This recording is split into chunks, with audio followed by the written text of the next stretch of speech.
Aku masih ingat malam itu, ketika aku duduk di ruang tamu sambil melipat pakaian anakku. Televisi menyala, tapi aku hampir tidak memperhatikannya.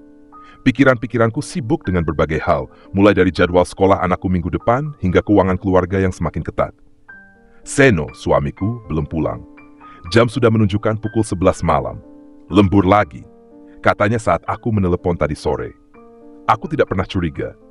Seno adalah suami yang baik, atau setidaknya begitulah aku percaya. Dia sering bekerja keras untuk keluarga kami. Hidup kami memang sederhana, tidak ada liburan mahal atau barang-barang mewah. Tapi aku bersyukur. Kami punya anak yang sehat, rumah kecil yang nyaman, dan rutinitas yang terasa stabil. Namun, beberapa bulan terakhir ada sesuatu yang berubah. Seno menjadi lebih sering pulang terlambat. Wajahnya sering terlihat lelah, tapi bukan lelah fisik seperti biasanya. Lebih seperti lelah karena menyimpan sesuatu. Saat kutanya, dia selalu menjawab singkat atau mengalihkan pembicaraan. Aku berusaha mengabaikannya, meyakinkan diri bahwa dia hanya stres dengan pekerjaan. Malam itu, saat aku membereskan meja makan, pandanganku tertuju pada ponsel Seno yang tertinggal di sofa. Layarnya berkedip, memperlihatkan pesan masuk. Aku tidak berniat untuk melihatnya, tapi nama pengirimnya membuat langkahku terhenti. Rina. Rina adalah sahabatku sejak kuliah. Kami sering mengobrol tentang apa saja, dari hal-hal kecil sampai masalah besar. Aku percaya padanya, sama seperti aku percaya pada Seno. Tapi malam itu ada sesuatu yang aneh. Pesannya pendek, hanya satu kata, aman. Aku tidak tahu apa maksudnya, tapi entah kenapa aku merasa seperti ada yang menamparku. Aku mencoba berpikir positif. Mungkin ini soal pekerjaan, mungkin ini tidak ada hubungannya dengan apa yang aku khawatirkan. Tapi hatiku berbisik lain. Sejak malam itu, aku mulai memperhatikan lebih detail setiap gerak-gerik Seno. Ketika dia pulang malam, aku diam-diam memeriksa kantong celananya. Terkadang ada struk yang aneh. Makan malam di restoran mahal, pengeluaran di tempat yang aku tidak tahu. Aku tidak langsung menanyakannya. Aku ingin percaya bahwa ini semua hanya kebetulan. Namun malam demi malam, bukti-bukti itu semakin bertambah. Aku menemukan parfum wanita di mobilnya yang bukan milikku. Saat kutanya, dia hanya tertawa kecil, mengatakan itu mungkin tertinggal oleh temannya. Tapi siapa temannya itu? Kenapa aku tidak pernah mendengar tentang mereka? Rina juga mulai bersikap aneh. Kami tidak lagi sering bertemu seperti dulu. Pesan-pesanku sering tak dibalas, atau kalaupun dibalas, hanya dengan kata-kata singkat. Aku pernah mencoba menanyakan hal ini padanya secara langsung, tapi dia hanya mengelak, mengatakan bahwa dia sedang sibuk dengan pekerjaannya. Tapi aku tahu Rina, dia bukan orang yang seperti itu. Puncaknya terjadi 2 minggu kemudian, saat aku menemukan sebuah amplop di dalam laci meja kerja Seno. Amplop itu berisi tagihan utang dari sebuah perusahaan leasing yang tidak aku kenal. Jumlahnya sangat besar, hampir membuatku tidak bisa bernapas. Dalam surat itu, jelas tertulis bahwa utang ini sudah jatuh tempo beberapa bulan lalu. Aku tidak mengerti bagaimana Seno bisa memiliki utang sebesar ini tanpa memberitahuku. Kami selalu membicarakan keuangan, atau setidaknya begitulah yang aku pikirkan. Malam itu, ketika dia pulang, aku mencoba untuk tetap tenang. Aku memasak makan malam favoritnya, menunggu waktu yang tepat untuk berbicara. Tapi begitu dia masuk, aku mencium aroma parfum yang sama seperti sebelumnya. Parfum wanita. Itu membuatku kehilangan kendali. Seno, kamu selingkuh? Tanyaku, tanpa basa-basi. Dia terdiam lalu tertawa kecil. Apa maksudmu selingkuh? Kamu terlalu banyak nonton drama. Aku memandangnya lekat-lekat, mencoba mencari tanda kebohongan di wajahnya. Tapi Seno selalu pandai menyembunyikan emosi. Dia tahu bagaimana caranya membuatku ragu pada instingku sendiri. Namun malam itu, aku tidak menyerah. Aku menunjukkan amplop tagihan yang kutemukan. Ini apa? Kenapa kamu tidak pernah cerita? Tanyaku dengan suara bergetar. Wajah Seno seketika berubah. Itu urusan pekerjaan, jawabnya singkat, lalu mencoba merebut amplop itu dari tanganku. Tapi aku tidak membiarkannya. Jangan bohong lagi, Seno. Aku tahu ada yang kamu sembunyikan. Kalau memang tidak ada apa-apa, kenapa kamu begitu defensif? Dia tidak menjawab, hanya mengalihkan pandangannya. Tapi itu sudah cukup bagiku. Malam itu aku tahu bahwa ada sesuatu yang sangat salah. Aku hanya belum tahu seberapa buruk kebenaran yang akan aku temukan. Beberapa hari setelah malam itu, aku memutuskan untuk mencari tahu sendiri kebenarannya. Aku merasa bahwa Seno tidak akan pernah jujur padaku. Aku mulai menghubungi beberapa teman lamanya, mencoba mencari informasi tentang apa yang sebenarnya dia lakukan. Tapi jawaban mereka selalu sama. Mereka tidak tahu apa-apa, atau lebih buruk lagi, mereka terdengar ragu seolah menyembunyikan sesuatu. Lalu, sesuatu yang tak terduga terjadi. Pagi itu, ketika aku sedang membereskan rumah, sebuah paket kecil datang. Paket itu dialamatkan untuk Seno, tapi aku merasa tidak ada salahnya membukanya. Dalam paket itu ada sebuah gelang wanita. Aku mengenali desainnya. Gelang itu adalah barang yang pernah Rina pamerkan di Instagram beberapa bulan lalu, dengan caption yang sangat sederhana, "Dari orang spesial." Aku merasa seperti darahku berhenti mengalir. Dengan tangan gemetar, aku mencoba mengingat kembali semua momen di mana aku merasa ada yang salah. Gelang itu bukan kebetulan. Aku tahu apa artinya. Tanpa membuang waktu, aku memutuskan untuk menghadapi Rina. Aku mengunjungi apartemennya tanpa memberi kabar sebelumnya. Aku mengetuk pintu berkali-kali sampai dia membukanya. Ekspresi terkejutnya begitu jelas. "Kamu ngapain datang ke sini?" tanyanya dengan nada kaku. "Aku harus tahu sesuatu," jawabku. Aku memegang gelang itu, menunjukkannya padanya. "Ini dari Seno, kan?" Rina terdiam, matanya membelalak. Aku bisa melihat dia berusaha mencari alasan, tapi tidak ada kata-kata yang keluar. Itu cukup bagiku. Aku tahu aku benar. "Berapa lama, Rina?" tanyaku dengan suara bergetar. "Dira, aku nggak tahu harus bilang apa," katanya akhirnya. Suaranya pelan, seperti seseorang yang baru saja ketahuan mencuri. "Berapa lama?"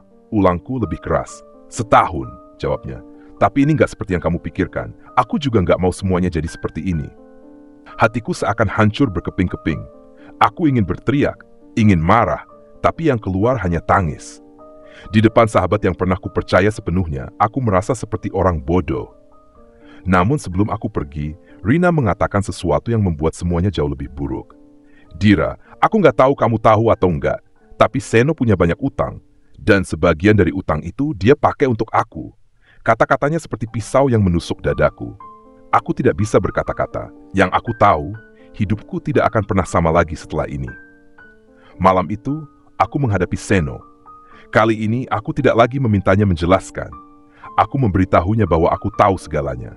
Tentang perselingkuhannya, tentang utang-utang yang dia sembunyikan, tentang bagaimana dia telah menggunakan uang itu untuk membiayai kehidupan bersama Rina. Dia tidak membantah. Bahkan dia tidak mencoba untuk menjelaskan atau meminta maaf. Dia hanya menatapku dengan wajah yang dingin, seolah apa yang telah dia lakukan tidak berarti apa-apa. "Kalau kamu mau pergi, pergi saja," katanya. Aku juga udah capek berpura-pura. Aku berdiri di sana terpaku. Orang yang pernah aku cintai sepenuh hati ini kini terasa seperti orang asing. Bagian ini di maaf. Setelah malam itu, aku mengemas barang-barangku dengan tangan gemetar. Aku memutuskan untuk pergi, meninggalkan rumah yang dulu kami bangun bersama. Aku tahu ini bukan keputusan yang mudah, tapi aku tidak punya pilihan lain. Aku tidak bisa terus tinggal dengan seseorang yang sudah mengkhianati aku sedalam ini. Aku membawa anakku ke rumah orang tuaku. Mereka terkejut, tapi tidak banyak bertanya. Mereka tahu aku butuh waktu untuk menjelaskan semuanya. Dalam beberapa hari pertama, aku hanya diam, mencoba memahami semua yang telah terjadi. Setiap malam aku terbangun dengan pikiran tentang utang-utang yang harus aku tanggung, tentang rasa sakit yang aku rasakan setiap kali mengingat Seno dan Rina. Namun, hidup tidak memberi waktu untuk berlarut-larut. Beberapa minggu kemudian, aku mulai menerima surat-surat dari bank. Ternyata, nama aku juga terdaftar sebagai penjamin utang-utang Seno. Aku harus menghadapi kenyataan bahwa aku harus melunasi sesuatu yang tidak pernah aku setujui. Seno mencoba menghubungiku beberapa kali. Dia tidak meminta maaf, hanya berusaha membela diri, mengatakan bahwa dia tidak punya pilihan. Katanya, utang-utang itu adalah akibat tekanan dari pekerjaannya, dan hubungan dengan Rina hanya pelarian dari semua masalah yang dia hadapi. Tapi aku tidak ingin mendengar pembelaannya lagi. Aku hanya ingin dia bertanggung jawab atas apa yang telah dia lakukan. Namun, seperti yang bisa diduga, tanggung jawab itu jatuh kepadaku. Aku harus menjual beberapa barang berhargaku, bahkan sebagian perhiasan peninggalan ibuku, untuk melunasi utang yang paling mendesak. Aku juga harus mencari pekerjaan tambahan untuk memastikan bahwa aku bisa membiayai kehidupan anakku. Setiap hari terasa seperti pertempuran, tapi aku tahu aku tidak boleh menyerah. Sementara itu, aku mendengar kabar bahwa hubungan Seno dan Rina juga tidak berjalan baik. Beberapa teman memberitahu bahwa mereka sering bertengkar, terutama karena masalah keuangan. Rina, yang dulu aku pikir adalah sahabatku, ternyata juga menghadapi banyak masalah lain yang selama ini dia sembunyikan. Aku tidak merasa puas mendengar itu, tapi setidaknya aku tahu bahwa aku tidak sendirian dalam penderitaan ini. Meskipun luka itu masih terasa, aku mulai menemukan kekuatan di dalam diriku. Aku tahu aku harus terus maju, bukan hanya untuk diriku sendiri, tetapi juga untuk anakku. Dia pantas mendapatkan kehidupan yang lebih baik daripada apa yang aku alami selama ini. Beberapa bulan setelah perceraian kami selesai, aku mulai merasakan perubahan. Luka yang dulu terasa menyakitkan, kini perlahan memudar. Hidup memang tidak mudah, tapi aku berhasil menemukan ritme baru. Pekerjaanku mulai stabil, dan aku bisa memberikan perhatian lebih kepada anakku. Kami pindah ke rumah kecil yang aku sewa di pinggiran kota, jauh dari kenangan tentang Seno dan kehidupan lama kami. Namun, sebuah kabar tak terduga datang suatu sore. Aku menerima telepon dari seorang teman lama yang mengatakan bahwa Rina sedang menghadapi masalah besar. Ternyata, dia tidak hanya menipuku, tetapi juga orang lain.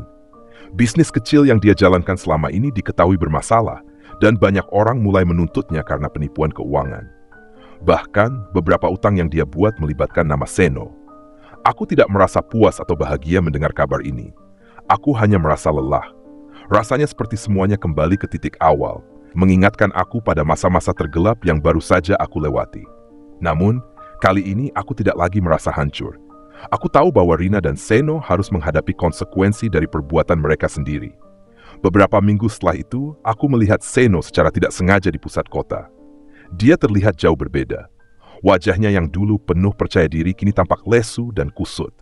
Dia tidak melihatku, dan aku tidak punya niat untuk menyapanya. Bagi diriku, pertemuan itu adalah pengingat bahwa aku telah membuat keputusan yang benar. Aku telah memilih untuk meninggalkan seseorang yang tidak pernah menghargai apa yang aku perjuangkan. Aku berjalan pergi, membawa anakku ke taman terdekat. Di sana aku melihatnya tertawa, bermain dengan anak-anak lain. Di saat itulah aku menyadari bahwa kebahagiaanku kini tidak lagi tergantung pada orang lain. Aku telah menemukan kekuatan untuk membangun kehidupan yang lebih baik meski harus dimulai dari nol. Cerita ini memang tidak berakhir dengan kebahagiaan yang sempurna, tapi aku merasa lega. Kadang, hal terbaik yang bisa kita lakukan adalah melepaskan sesuatu yang sudah tidak lagi memberikan kebahagiaan. Hidup memang penuh kejutan, tapi aku tahu satu hal, aku tidak akan pernah mendiriku kembali ke tempat yang sama.